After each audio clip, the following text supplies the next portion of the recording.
Donc, nous avons terminé la semaine dernière le chapitre 30 et nous allons commencer aujourd'hui le chapitre 31 qui se trouve, d'ailleurs, page 78. On va bien sûr d'abord faire un rapide résumé de ce qu'on avait dit jusqu'à présent. D'autant plus que là, on va entrer dans un développement. C'est la suite, bien sûr, de ce que l'Admour Azaken nous a enseigné jusque-là, mais on va entrer malgré tout dans un nouveau développement. Alors, qu'est-ce qu'on a vu? Vous vous rappelez que dans le chapitre Chaftet, Lamed, on avait vu ce terrible problème qu'on affronte quand le cœur est assourdi et ne ressent plus rien dans le service de Dieu, ce qu'on avait appelé Timtum Alev. Alors,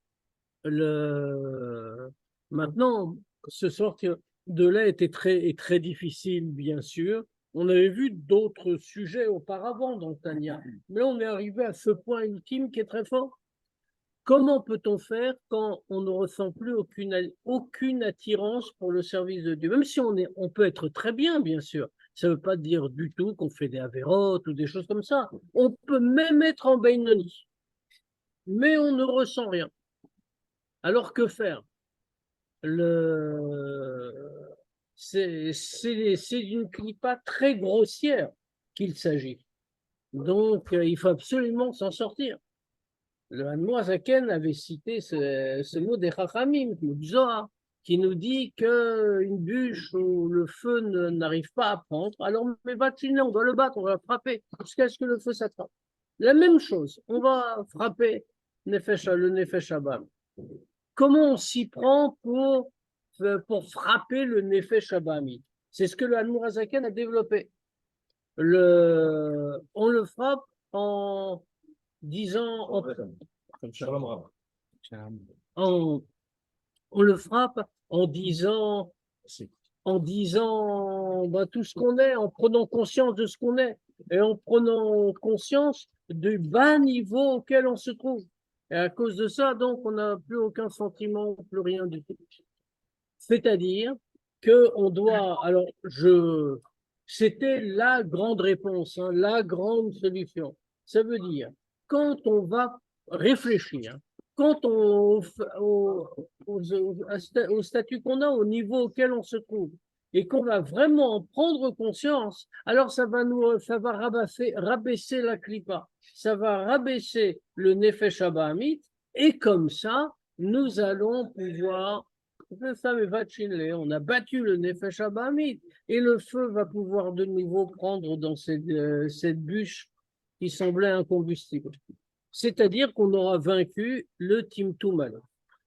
Maintenant, ça veut dire, alors, je n'ai pas repris bien sûr tout ce que la Noazaken nous avait dit jusqu'ici, mais c'est ça l'idée centrale. On va se rabaisser, on va prendre conscience de son bas niveau, avec toutes les façons dont on nous a parlé dans le chapitre 30. Ah, maintenant, il nous reste un problème que va soulever ici le Hadmour Azaken et qui va nous ouvrir évidemment aussi à d'autres réflexions. Le problème est le suivant. Comment est-ce qu'on va faire pour rester joyeux? Parce que malgré tout, ne l'oublions pas, la joie est indispensable. Sans la joie, on ne peut pas servir Dieu. On va expliquer pourquoi. Et alors, on va voir tout de suite dans le texte, et le Hanmourazaken pose tout de suite cette question-là. Donc, Perek Lamed Aleph, chapitre 31. Veine, Af im kesheyarir harbe, la amik binyani manal, kesha ushtaim. Maintenant, même s'il va s'allonger énormément, vous voyez ce que le degré que nous demande le Hadmour Azaken ici. Le Hadmour Azaken nous demande de se rallonger énormément. Autrement dit, c'est une vraie méditation sur le sujet. À quel point on est bas. Alors, quel était le raisonnement? Je le rappelle en deux mots, malgré tout. Quel était le raisonnement? À quoi on doit réfléchir? On doit se dire, finalement, on demande à un juif de faire Torah et Mitzvot. On nous le demande à nous aussi. Mais nous sommes déjà à un degré où la question ne se pose pas. En vérité, le Noazaken parle pour un Beinoni. Mais Même nous tous, la question ne se pose pas. Personne d'entre nous n'a un doute. Est-ce qu'il va mettre le tefillin ou le shomer Shabbat ou des choses comme celle-là? On demande à un juif que la Torah désigne comme un kal shebekalim, c'est-à-dire vraiment le plus mauvais, le plus bas de tous. Servir Dieu. Et donc, dans ce cas-là, comment servir Dieu de la meilleure façon? Ça, c'est le sujet du Tanya. Et donc, le Kal Shebekalim en question, on lui demande des efforts énormes. Pourquoi on lui demande des efforts énormes? Parce que c'est quelqu'un qui a beaucoup de tentations. C'est quelqu'un qui est souvent un ignorant. C'est quelqu'un que sa vie conduit à aller à être dehors, à être au coin des rues, à voir toutes les mauvaises choses qui se passent dans le monde. Et donc, il a beaucoup de tentations auxquelles il doit répondre, qu'il doit surmonter. Alors maintenant, cet homme-là, qui doit surmonter les tentations, le fait qu'il soit dans des conditions difficiles, comme on avait dit, ne lui donne absolument aucune excuse. C'est-à-dire qu'il doit malgré tout tenir et faire tout ce que Dieu demande. C'est un vrai mission nefesh pour lui. Ça veut dire qu'il n'a pas les moyens de le faire, il n'a pas les connaissances pour le faire, mais on attend de lui qu'il le fasse. Alors on dit à celui qui n'est pas dans ce cas-là, qui a un degré bien plus élevé. C'est vrai qu'il a un degré plus élevé, qu'il aura des grandes récompenses et tout ce qu'on veut. Maintenant, ce qu'on cherche, ce n'est pas les récompenses, c'est comment servir Dieu. Alors on dit à cet homme-là qui est bien mieux, on dit, mais toi, est-ce que tu fais le même effort que lui que tu attends de lui à son niveau? Toi, à ton niveau, est-ce que tu fais cet effort? Et si tu ne le fais pas, alors dans ce cas-là, c'est que vraiment tu es à un degré très bas. Donc c'est ça qu'on doit penser. C'est ça notre méditation, pour prendre conscience, même si on fait tout Torah et mitzvot, pour prendre conscience à quel point on est très bas et qu'il faut vraiment changer quelque chose. Alors donc, la Nouravaken nous dit cette pensée-là, hein, c'est Yarich Harbe, il faut vraiment l'avoir longtemps en tête. Les Amik Benyanimana, et en plus, pas seulement réfléchir longtemps, mais s'approfondir dans tous ces sujets. Donc ça veut dire que pendant 1 heure, pendant 2 heures, s'approfondir, réfléchir profondément à ça. Liot benimir chatruach velev nishba.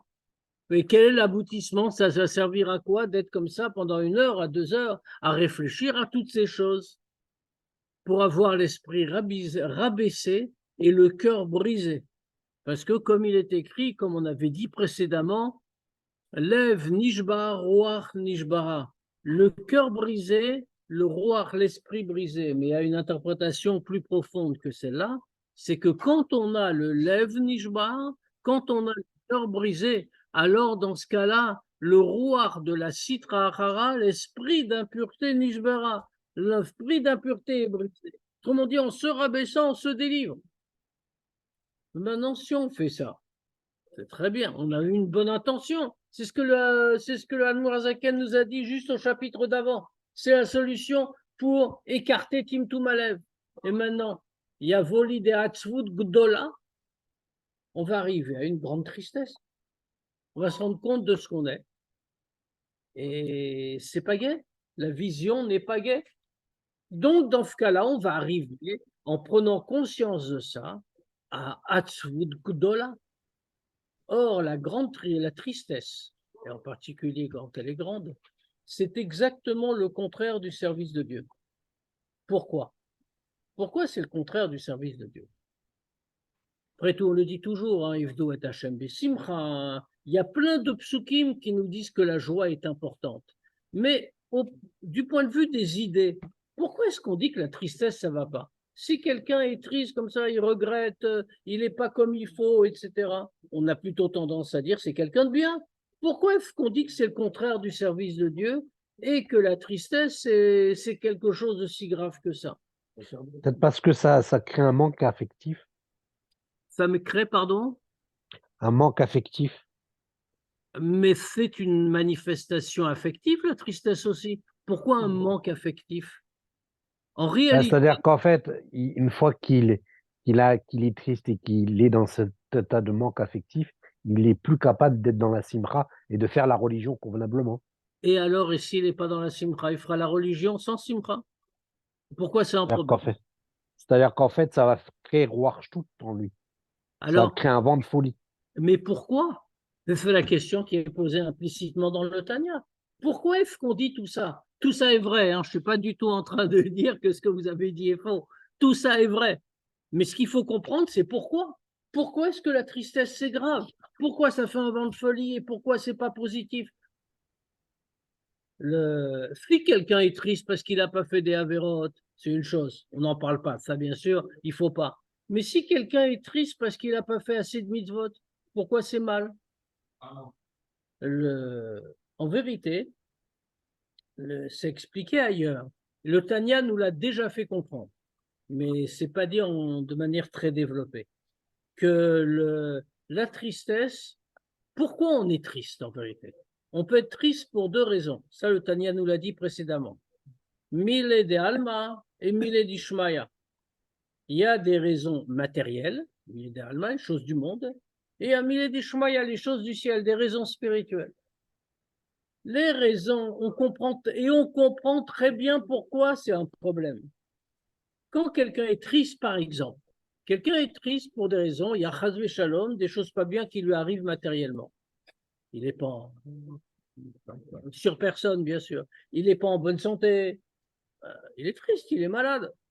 Ou alors il a des soucis de parnassa. Ça le rend triste. Tout ça, c'est très logique. Ou d'autres sujets du même genre. Pourquoi il est triste alors? Il est triste pour lui. C'est-à-dire, qu'est-ce qui le préoccupe? C'est son sort personnel. Il y a une grande différence. Comment peut-on reconnaître la gdusha de la klipa, la sainteté de l'impureté? Comment on fait pour faire la différence entre les deux? Alors, ça a l'air idiot comme question. C'est très bien ce qui est kadosh et ce qui est impur. Mais il y a des fois où c'est un peu subtil. Quel est le point qui permet de déterminer toujours ce qui est kadosh et ce qui est impur? C'est la gdusha est liée au bitoul. Je n'existe pas, je m'efface. Pourquoi je n'existe pas? Parce que la gdusha, c'est Dieu. Dieu est le seul existant. Rien n'existe en dehors de lui. Si je me ressens comme existant, je commets une erreur. Je ne suis pas Vatel, je ne suis pas attaché à la gdusha. Maintenant, quand j'ai des soucis et que je suis triste, par exemple, quelqu'un est triste, comme on a dit, pour des soucis de parnassa, pour ne pas dire pire. Il a des soucis de parnassa, il est triste. Ça veut dire, quelle est sa préoccupation? C'est pas Dieu, c'est lui. Lui, il voudrait être bien, il voudrait vivre convenablement. C'est ce qu'on appelle, dans le vocabulaire chassidique et de la Torah en général, c'est ce qu'on appelle la yeshut, le sentiment de sa propre existence. Quand ça existe, c'est la manifestation de la klipa, de l'impureté. La gdusha ignore la yeshut parce que la gdusha, c'est seulement l'existence de Dieu. Vous pouvez être triste ou pas? Alors justement, s'il est triste parce qu'il a un problème matériel, c'est qu'il a accepté la yeshut. Et donc, il s'est éloigné de Dieu. Donc, on lui dit, attention, donc, qu'est-ce qu'on lui dit? La tristesse, c'est l'opposé du service de Dieu. La simcha, d'où elle vient? Elle vient de la confiance en Dieu, la conscience que Dieu est partout. C'est de là que vient la simcha. Le reste, c'est yeshut. Et donc, il faut le chasser. La tristesse doit être chassée. Alors maintenant, Non, il a la tristesse, mais il ne sait pas pour autant éloigné de Dieu. bien sûr que si, bien sûr que si. Pour lui, c'est pas vrai. Ah mais, un instant. Il s'est objectivement éloigné de Dieu. Maintenant, lui, il sait que c'est pas vrai, c'est ce que lui il pense. Mais en réalité, il pense pas à Dieu. C'est normal qu'il pense pas qu'il s'est éloigné de Dieu. Parce qu'il pense pas à Dieu. Il pense qu'à lui. Je veux être en bonne santé, et je veux être riche, et je veux être content, et je veux avoir mon morceau de viande tous les jours à la maison, etc. C'est ça sa préoccupation. C'est ce qu'on appelle la yeshut, l'oubli de Dieu. Et il nous reste quand même une question. Hein. Parce qu'on a dit aussi Milé d'Ishmaïa. On peut être triste parce qu'on fait tchouva, par exemple. Quelqu'un réfléchit, comme vient de dire le Admour Zaken, quelqu'un réfléchit. Il réfléchit à ce qu'il est, à la situation spirituelle dans laquelle il se trouve. Ça va le rendre triste. C'est pas la même chose. Il va falloir analyser attentivement ça. Parce que malgré tout, il y a un peu de ça. Si je me rends compte que je suis pas bien, et que pas bien spirituellement, et que je suis triste pour ça, alors bien sûr, je suis triste parce que je suis pas près de Dieu, mais c'est moi qui suis pas près de Dieu. Donc, il y a évidemment un risque de yeshut. Je ne pense pas à Dieu, je pense d'abord à moi et à ma position. Alors, on va voir comment on va remettre tout ça ensemble. En tout cas, comme on l'a dit, il va réfléchir. Il va avoir le cœur brisé. Il y a volidéat Dola et ça va lui donner une grande tristesse. Alors, l'Admour Zaken nous dit Lo Yahush. Il doit quand même le faire tout ce qu'on a dit auparavant dans le chapitre précédent, et ne pas avoir de crainte de la venue de cette tristesse. Ve'af, she'atzvuti mitzat klipat noga velo mitzat akdusha. Et bien que la tristesse, quelle qu'elle soit, même cette tristesse-là qu'on a dit, qui est Miled Ishmaya, qui est une tristesse à cause de la préoccupation spirituelle, même cette tristesse-là vient quand même de ce qu'on appelle Klipat Noga et ne vient pas de la Gdusha. Alors, qu'est-ce que c'est Klipat Noga? Ça demande une petite définition. Klipat Noga, c'est un degré de Klipa légère, on va dire. Dans l'impureté, de manière générale, il y a plusieurs degrés. On distingue les Shalosh Klipot Atmeot, les 3 degrés d'impureté totalement impurs, qui doivent être chassés, détruits. Par exemple, toutes les choses impures qu'on peut voir, tous les aliments interdits, et toutes ces choses-là, ça fait partie des Shalosh Klipot Atmeot. C'est les 3 klipotes pour lesquels on ne peut rien faire. La seule chose à faire, c'est les détruire, les rejeter. Maintenant, il y a une klipa qu'on appelle Klipat Noga. Le Nefesh Abahamit, l'âme animale qui se trouve dans chaque juif, est liée à Klipat Noga. Pourquoi? Parce que dans Klipat Noga, il y a aussi du bien. Il n'y a pas que du mal. Ce n'est pas comme les Shalosh, Klipot Atmeot. Dans Klipat Noga, il y a un peu de bien mélangé aussi.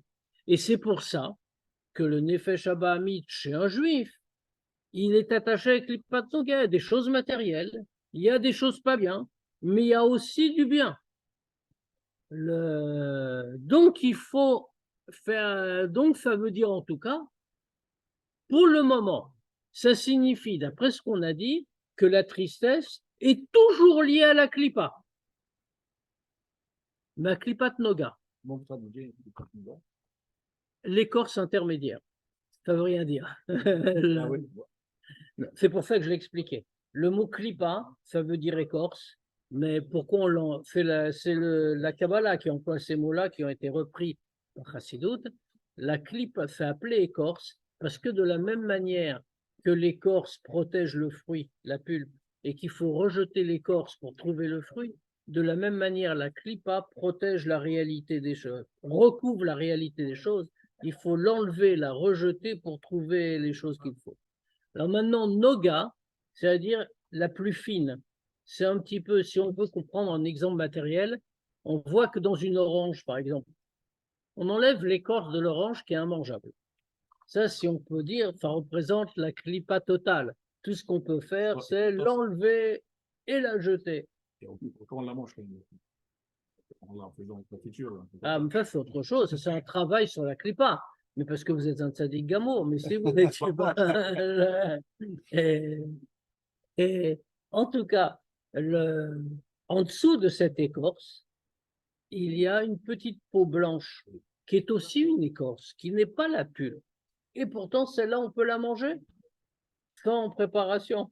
Ça veut dire quoi? Ça veut dire que c'est une écorce intermédiaire. C'est à ça que ça fait référence. C'est mélangé de bien et de mal. C'est pas consommable immédiatement, directement, normalement, mais ça peut être utile. Et donc, c'est un peu, c'est ça, Klipat Noga. La tristesse est liée à Klipat Noga. Donc, c'est aussi la Klipa. Ce n'est pas la Gdusha. Alors, quelqu'un pourrait dire, comment, voilà, on nous recommande d'avoir une démarche spirituelle qui nous conduit automatiquement à la tristesse.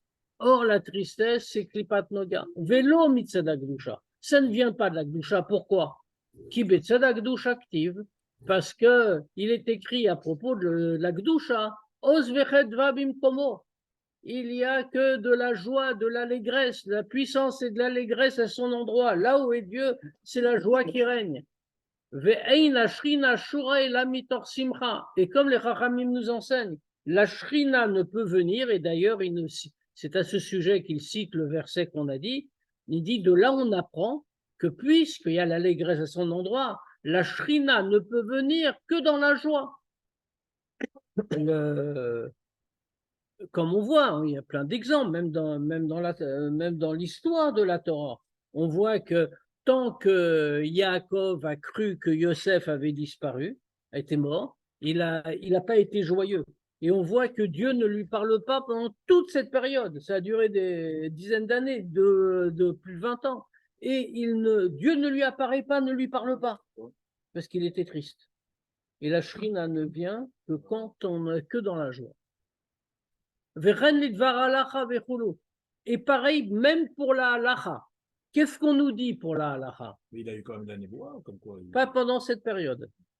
Et qu'est-ce qu'on nous dit à propos de la halacha? Il y a marqué comme ça que Rabba, marqué dans la Gemara, Rabba mikme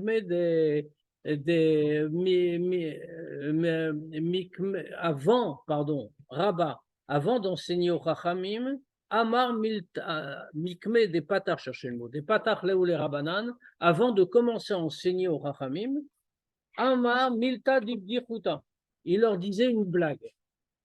Au bitre rabanan, et la Gemara continue, il dit à la fin là, tous les Chachamim qui étaient là, ses disciples, et tous les Talmidei Chachamim, des Tzadikim, etc., ces élèves de Rabba, ils éclataient de rire. Alors à ce moment-là, ils pouvaient commencer à étudier. Alors il y a plusieurs interprétations sur toute cette espèce, cette partie. C'est quelques lignes un peu bizarres. Mais une des explications qui est donnée, c'est qu'avant de parler de halakha, avant de rentrer dans l'étude, pour pouvoir y entrer, il faut d'abord être Bessimcha. Donc il leur faisait au point que Rabat leur faisait une blague pour qu'ils se mettent à rire et qu'ils soient Bessimcha. Et seulement après, ils pouvaient étudier. Donc on voit à quel point, même pour l'étude et même pour une étude sérieuse, au CER, il faut d'abord le préalable de la Simcha. Ve'ela, mais quoi? Sheim atzvut emimile dishmaya im prinat tov shebenoga. C'est seulement que, comme on a expliqué, il y a on peut être triste pour mille dishmaya ou pour mille de alma, pour les choses profanes, les choses du monde, ou pour les choses du ciel, les choses spirituelles. Maintenant, si la atzvut, si la tristesse vient à cause de mille dishmaya, elle vient pour des choses du ciel, pour des choses spirituelles, comme c'est notre cas ici, bien sûr. Pourquoi on est triste? Parce qu'on n'est pas au niveau, parce qu'on n'est pas bien, etc., etc. Alors, dans ce cas-là, c'est du degré de Tov Shebenoga. On a dit que la Klipat Noga, c'est mélangé de bien et de mal. Donc, il y a un degré de bien dans la Klipat Noga. Ça veut dire que la tristesse liée aux choses du ciel, liée aux choses spirituelles, n'est pas totalement négative. Maintenant, malgré tout, c'est quand même Tov Shebenoga. C'est la Klipat Noga, ça appartient à la Klipa, mais c'est la partie bonne qu'il y a dans la Klipa. Qu'est-ce que ça veut dire exactement? Qu'est-ce que ça veut dire? C'est-à-dire que ce n'est pas bien dans l'absolu, malgré tout. Mais c'est une Klipa plus fine que la Klipa extérieure. Il suffit de comprendre très simplement. Comme on a dit, quand c'est Milé des Alma, quand c'est les choses du monde, les choses profanes, la clipa, c'est une clipa très grossière. Pourquoi? Parce qu'effectivement, pourquoi je suis triste? Parce que je pense à moi. Je veux bien manger, je veux être en bonne santé, je veux réussir dans la vie, etc., etc., etc. La clipa est très grossière. Maintenant, quand ce n'est pas quelque chose qui est des choses du monde, des choses matérielles, des choses profanes, mais quelque chose de spirituel. Effectivement, ce qui me rend triste, c'est le fait que l'éloignement d'avec Dieu. Mais, encore une fois, quand je suis triste, pourquoi je suis triste pour ça? Pas à cause de l'éloignement, parce que moi, je suis éloigné. Donc, en réalité, ce que j'ai mis en œuvre, c'est ma yeshout. C'est une fois de plus ma yeshout qui a parlé. À un niveau beaucoup plus fin, bien sûr, que pour les choses matérielles. Mais c'est malgré tout quelque chose de rattaché avec la clipa. Sauf que c'est le degré du bien dans la clipa. Autrement dit, une clipa fine, l'écorce fine au lieu de l'écorce épaisse. Mais c'est malgré tout une certaine écorce. Velachen, Katava Arizal, Shavfilu Da'agat Avonot. C'est pour ça que, comme dans tous les cas, la tristesse est toujours accompagnée de cette notion de clipa, par nature. C'est pour ça que le Harizal, qui n'ignore pas l'importance de la tristesse, a dit que Da'agat Avonot, le souci qu'on se fait pour les averot, pour les fautes, on ne doit l'avoir que quand on est en train de faire tachanoun, c'est-à-dire quand on réfléchit aux fautes. Velo beshat atfila vetalmud Torah, et jamais pendant la tfila en général, ni pendant l'étude de la Torah. Chez Sarich Liot Besimcha, parce que l'un et l'autre, la tfila comme l'étude de la Torah, doivent être avec joie chez Mitzad Akdusha Davka. Et la joie est liée à l'Akdusha. La joie est toujours liée à l'Akdusha. Pourquoi? Mais parce que la joie fait justement la conscience qu'on n'existe pas, que nous sommes complètement fusionnés avec Dieu et que Dieu crée constamment le monde et est constamment présent. Et donc, d'une certaine manière, que nous sommes constamment en présence d'Akadosh Baruch Hu. Cette conscience-là fait que nous pouvons nous attacher avec lui. Cette conscience-là fait que nous sommes toujours joyeux. Maintenant, alors dans ce cas-là, une fois que l'amour Avaken a soulevé cette objection lui-même sur ce qu'il venait de dire auparavant et qu'il vient nous expliquer à quel point c'est grave d'être triste et que la joie, c'est pas un petit truc en plus pour nous rendre la vie meilleure. C'est une idée fondamentale dans le service de Dieu. Et ne pas être joyeux, c'est pas seulement que c'est un manque, ça désigne une véritable déviation et qui nous fait prendre nous-mêmes pour quelqu'un d'important, qu'on a de quoi être triste pour soi-même. Donc, si c'est comme ça, pourquoi est-ce qu'on nous a recommandé ce chemin? Pourquoi est-ce qu'on nous a dit réfléchissez à ce que vous êtes?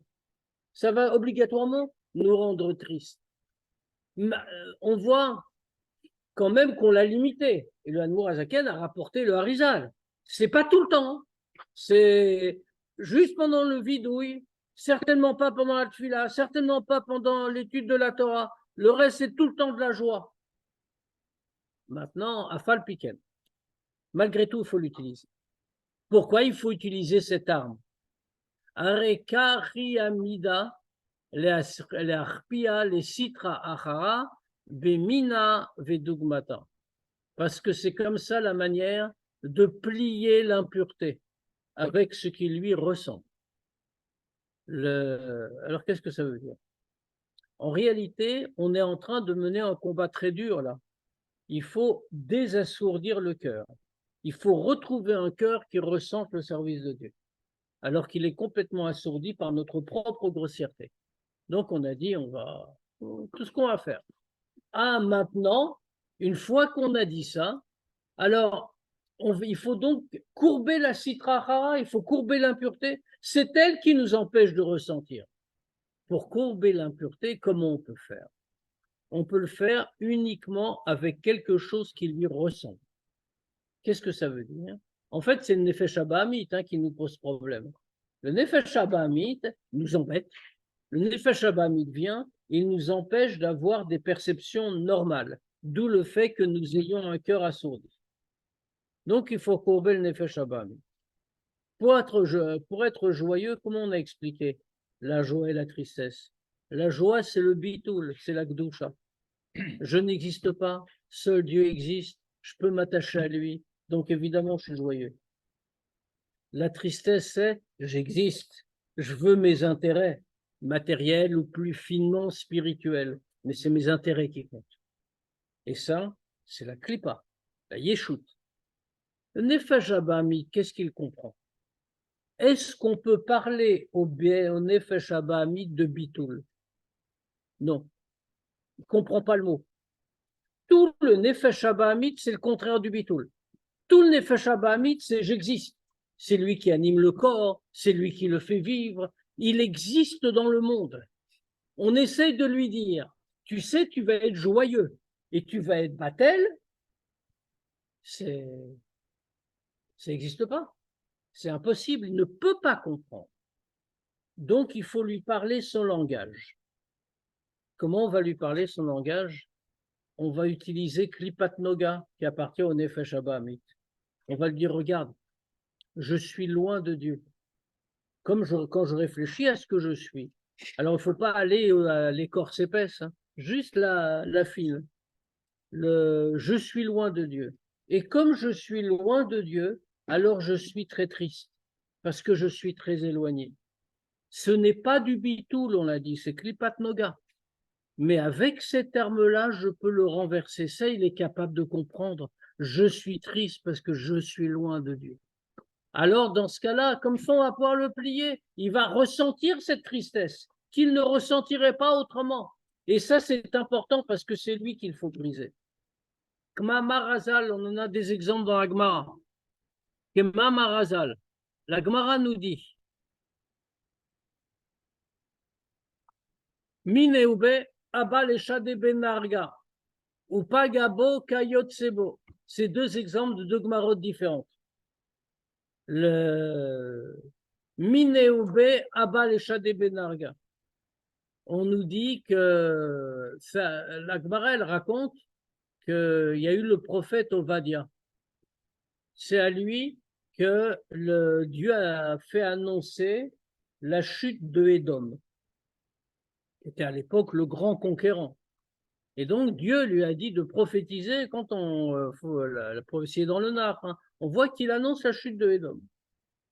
Et les Chachamim commandent pourquoi est-ce que Dieu l'a choisi lui. C'est Dieu qui donne la névoie. Il y avait, comme on sait, il y avait plein de gens qui pouvaient être des Névi'im à l'époque. Il y avait même une école de Névi'im. On était quelqu'un qui voulait devenir un Navi. Il allait dans cette école, il s'isolait du monde, il vivait avec d'autres candidats à la névoie. Et on le voit dans le Nar quand on parle de ça. Et il attendait. Quelquefois, il devenait jamais Navi. Il vivait de manière très simple, etc., etc. Il devenait jamais un Navi parce que Dieu ne l'avait jamais parlé. Quelquefois, il devenait un Navi pour dire un mot. Et ces petites névoites n'ont même pas été transcrites dans le Nar parce que ça intéressait juste une région, juste une ville, juste quelques personnes de l'époque. Et or, les Chachamim ont repris quand ils ont fait le Nar, ils ont repris les grandes névoites qui avaient un sens pour toutes les générations. Ils n'ont pas pris les petites névoites qui venaient. Il y a des Névim qui ont été envoyés parler à une famille. Mais c'est aussi une névoie. C'est-à-dire c'est Dieu qui lui a parlé, qui va dire à tel. Et maintenant, donc, quand il y avait quelqu'un qui avait une voix, c'était Dieu qui décidait. Lui, je vais lui donner.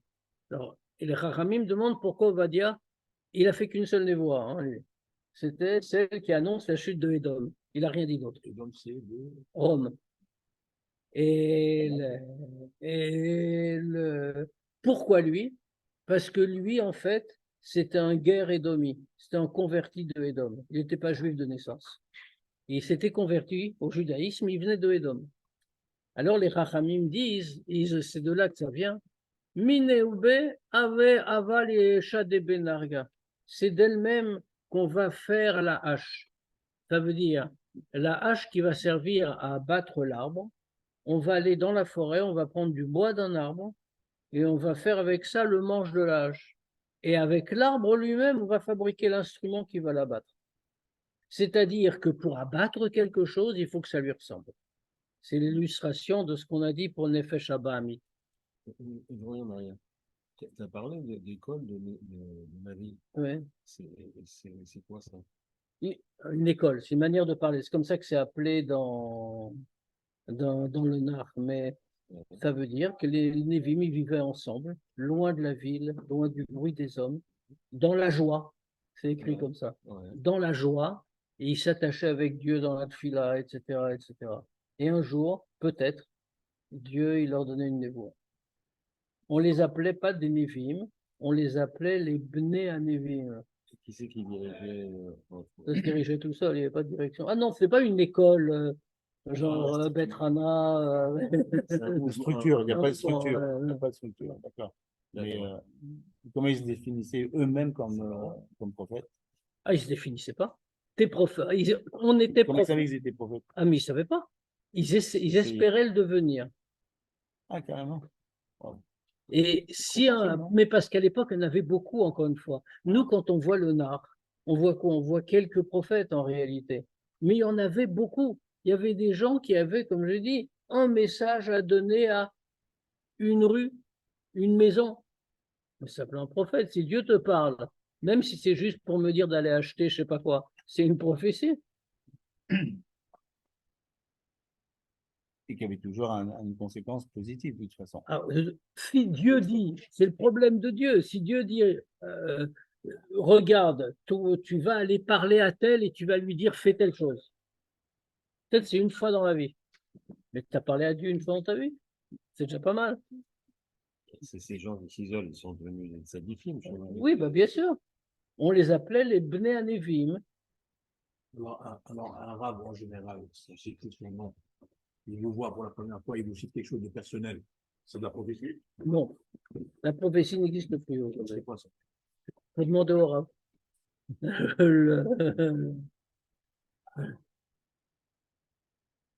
Je ne sais pas. Je ne m'aventurerai pas. Mais rassurez, vous pouvez venir me voir, je ne dirai rien de personne.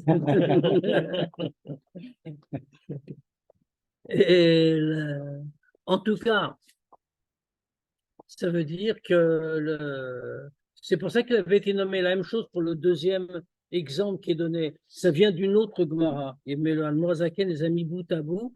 Le Opagabo Kayotsebo. C'est une histoire avec Rabbi, ça. Un jour, Rabbi Udanasi, a vu un homme qui en marchant, a écrasé un serpent. Et alors, quand il a vu ça, à l'époque, il y avait des serpents dans les rues. Hein, je veux dire, on est en Israël, il fait chaud, il y a des serpents dehors. Et donc, il a écrasé un serpent. Quand Rabbi l'a vu, alors il a dit, Upagabo Kayotsebo. Celui qui l'a rencontré, il lui ressemble. Alors, il y a des interprétations. Hein. Il y en a qui interprètent positivement et d'autres qui interprètent négativement. Mais ça veut dire quoi, par exemple? Une des interprétations qui est donnée, c'est que pourquoi il a pu tuer le serpent? Parce qu'il était comme lui. Lui aussi, il était quelqu'un de pas droit, c'est quelqu'un spirituellement un peu un serpent. Et donc, c'est comme ça qu'il a pu l'écraser. Le Admorazaken cite cet exemple-là, parce qu'il nous dit, on voit ça aussi, c'est pareil. Qui a pu tuer le serpent? Quelqu'un dont on dit, c'est Kayot Sebo, il est comme lui. Ça veut dire que, toujours la même idée, pour abattre la clipa, il faut quelque chose que la clipa puisse entendre. C'est pour ça qu'on peut utiliser la tristesse qui appartient à la klipa, même si c'est klipat noga, mais on peut utiliser cet aspect-là parce que comme ça lui ressemble. C'est un message que la klipa peut entendre, que le nefesh abamit peut entendre. Et donc le nefesh abamit va être rabaissé. Maintenant, non? Ouais. Non, juste là, ce que je viens de dire. Oui, c'est-à-dire, ce qu'on dit tout à l'heure, c'est-à-dire le Nefesh Abamit, si tu lui parles de la joie et du bitoul, il ne va pas entendre. Parce que le Nefesh Abamit, il ne connaît pas le bitoul, il ne le comprend pas. Toute son existence, ça vient du contraire du bitoul. Lui, tout ce qui l'intéresse, c'est la yeshut. Donc, tu lui dis, on va être joyeux, on va être battel. Ça ne marche pas. En revanche, je lui dis, je suis triste parce que je ne suis pas bien, parce que je suis mal. Alors, ce n'est pas, encore une fois, la tristesse, il faut se méfier, toutes les limites qu'on a dit. Alors, qu'est-ce que ça signifie? Ça signifie malgré tout, puisque puisque il est capable d'entendre, parce que c'est moi qui suis concerné, il y a un peu de yeshout. Pas beaucoup, c'est une yeshout fine, parce que malgré tout, ce dont je parle, c'est de l'éloignement avec Dieu. Mais il y a un peu de yeshout, parce que c'est moi qui suis concerné, je me plains de mon éloignement. Donc, fait comme ça, comme on a dit, c'est avec la chose elle-même qu'on peut réussir à l'abattre. Valzé, maintenant, il y a plus que ça en réalité. Une fois qu'on a vu que c'est ça le moyen, donc l'Admour Azaken ici a répondu à la question, il a répondu à la question qu'il avait lui-même soulevée parce qu'il disait comment peut-on dire qu'il faut être triste alors que, bon, on va aller plus loin, hein. Mais là, il y a encore quelque chose de plus. Valzenema, mais à propos de la tristesse, il est écrit Bechol etzev yemutar. Yemotar, pardon, pas moutar, je dis une bêtise. Yemotar. Dans toute tristesse, il y a du surplus. Ça ne veut pas dire moutard, ça veut dire de la permission. C'est pas ce que je voulais dire. Yemotar, il y a du surplus. Ça veut dire que quand on est triste, dans cette tristesse-là, attention, dans cette tristesse-là, alors il va y avoir du surplus, quelque chose qui va rester. C'est-à-dire, Ayitroni asimcha ba'acha etzavgilkman. Et qu'est-ce que c'est le surplus? Qu'est-ce qu'on va gagner? C'est qu'en sortant de la tristesse, on peut avoir une simcha bien plus grande. La joie qui vient après la tristesse est bien plus grande que celle qui a pu exister avant, comme on va le dire plus loin. Arbemet. Mais encore quelque chose à préciser. Et ici, l'Admour Azaken va nous faire découvrir une nouvelle notion. On parlait jusqu'à présent de tristesse, et qu'on avait appelé Merirut, c'est le bon mot. Mais maintenant, on va nous dire, l'Admour Azaken vient nous dire, en réalité, c'est pas qu'on a appelé Hatzvut, pardon. Je suis déjà en train de penser à la suite. Qu'on avait appelé Hatzvut, c'est le mot juste. Mais l'Admour Azaken vient nous dire, attention, en réalité, je ne vous ai pas parlé de Hatzvut, tristesse, mais je vous ai parlé de Merirut. C'est ça qu'il faut rechercher. La Merirut, ce qu'on traduit plutôt par amertume. Alors, attention, entre Merirut et Hatzvut, il y a une très fine séparation. C'est le fil d'un cheveu. Il y avait un très grand tzaddik qui s'appelait Rebbe Aaron Mikarlin. Le Rebbe Aaron Mikarlin a écrit tout un livre sur ces sujets-là, que l'Admour Azaken cite souvent. Et Rebbe Aaron Mikarlin explique justement ça. Qu'entre Hatzvut et Merirut, c'est le fil d'un cheveu. C'est-à-dire, la Merirut, c'est constructif. Hatzvut, ça ne l'est pas. Et le Admour Azaken va l'expliquer. Mais le passer de l'un à l'autre, se tromper et tomber de l'un dans l'autre, c'est très facile. Parce que le sentiment est un peu semblable. Triste, on a réfléchi, on est amer sur ce qu'on est, etc., etc. Donc, de la Merirut souhaitable, on peut facilement tomber dans Hatzvut, et c'est une ruse d'une Nefesh Abahamit qui risque de nous faire le saut. On va le voir. Ar be'emet, ein lev nishba umrirut hanefesh al richuka meor pnei havaye v'itlavshuta v'sitra achara nikraim beshem Hatzvut klal belashon hakodesh. Mais en réalité, c'est ce qu'il faut retenir, c'est que le cœur brisé et l'amertume de l'âme, parce qu'on est loin de la lumière de la face de Dieu et qu'on est habillé dans la sitra achara, dans l'impureté, cela n'est pas du tout appelé par le nom de Hatzvut en Lashon HaKodesh. Pourquoi? Comment on va reconnaître ça? Alors, la séparation est très fine. Comment est-ce qu'on va reconnaître une chose pareille entre les deux? Qui Hatzvut ishelibo metumtam kaeven. Parce que qu'est-ce que ça veut dire Hatzvut? La tristesse, c'est quand le cœur est complètement bouché comme une pierre.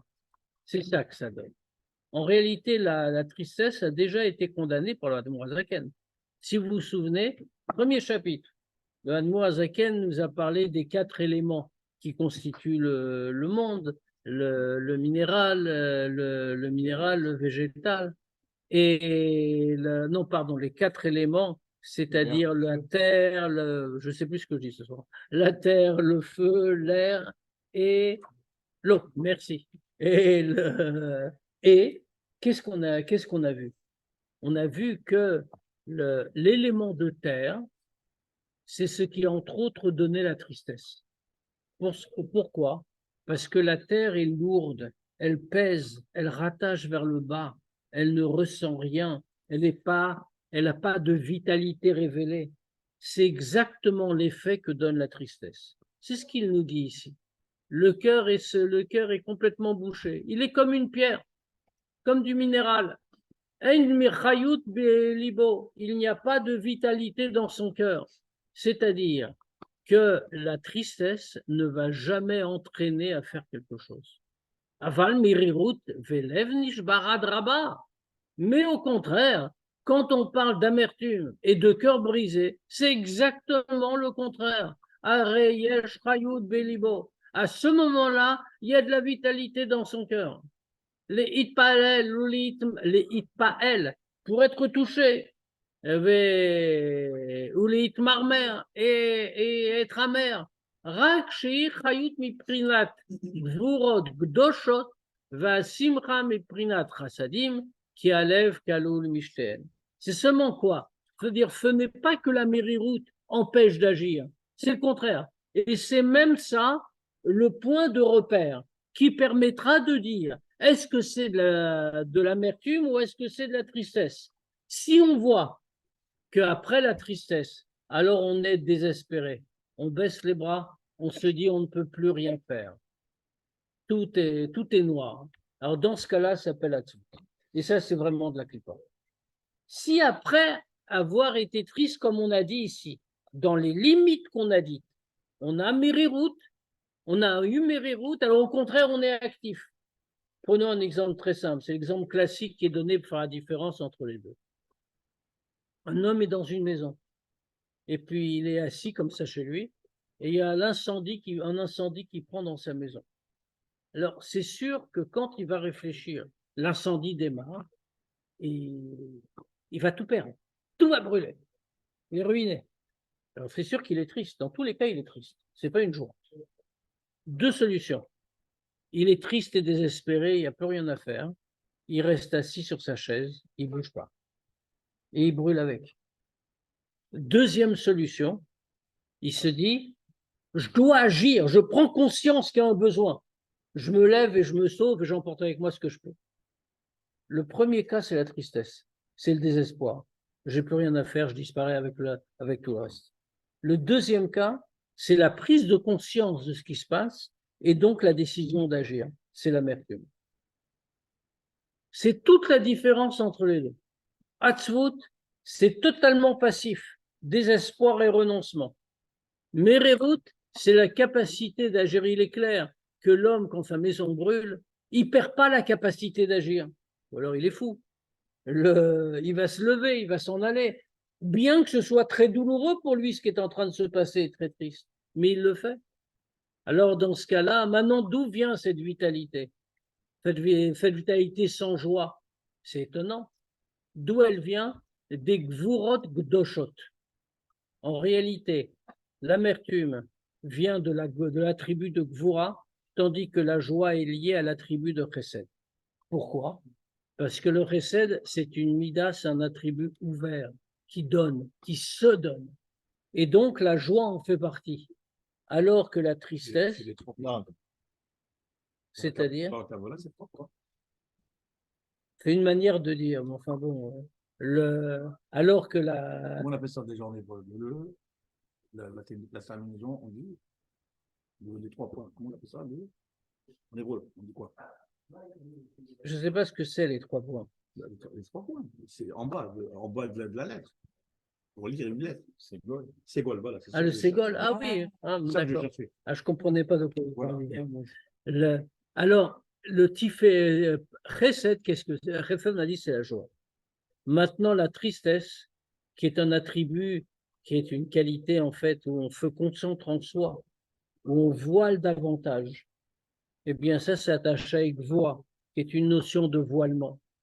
Et donc, ça ne veut pas dire que celui qui est triste a perdu tout pouvoir d'agir. Il est désespéré. Seulement, sa vitalité n'est plus celle de la joie, plus celle de Chesed, elle est celle de la Gvura, les Gvurot Gdoshot. Dans l'origine, dans le point de naissance des Gvurot, c'est très haut, c'est quelque chose de très positif aussi. Et donc, la Simcha, elle est des Chassadim. Pourquoi? Parce que le cœur contient les deux. Donc, en réalité, quelqu'un qui ressent de la méréroute ne va jamais être triste. Il va être triste pour prendre pour la conscience, mais immédiatement après, il va être joyeux et immédiatement après, il va agir. Ensuite, on va s'arrêter là, le Admour Azaken va nous expliquer comment il faut utiliser méréroute. Et à quel moment, et surtout, il ne faut pas en abuser parce que n'oublions pas qu'il faut toujours être joyeux. S'il y a quelques questions, bien sûr, on peut les poser avant de se séparer.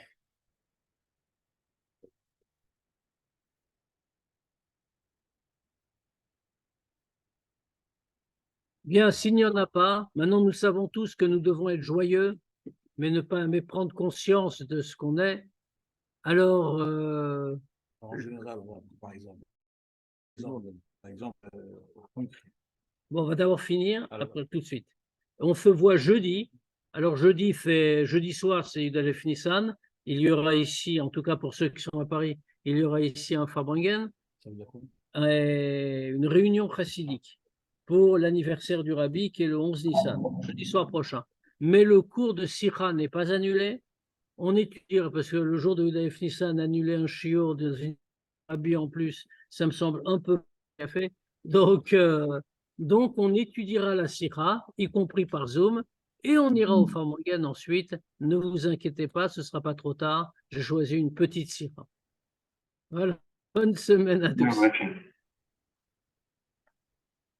Bonne semaine.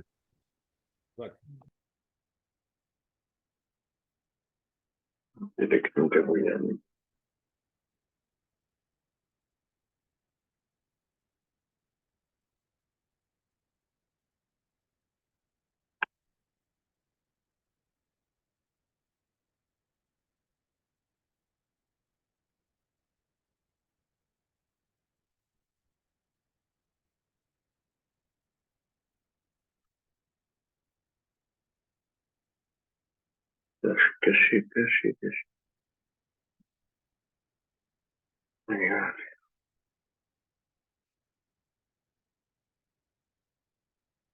On va commencer ça.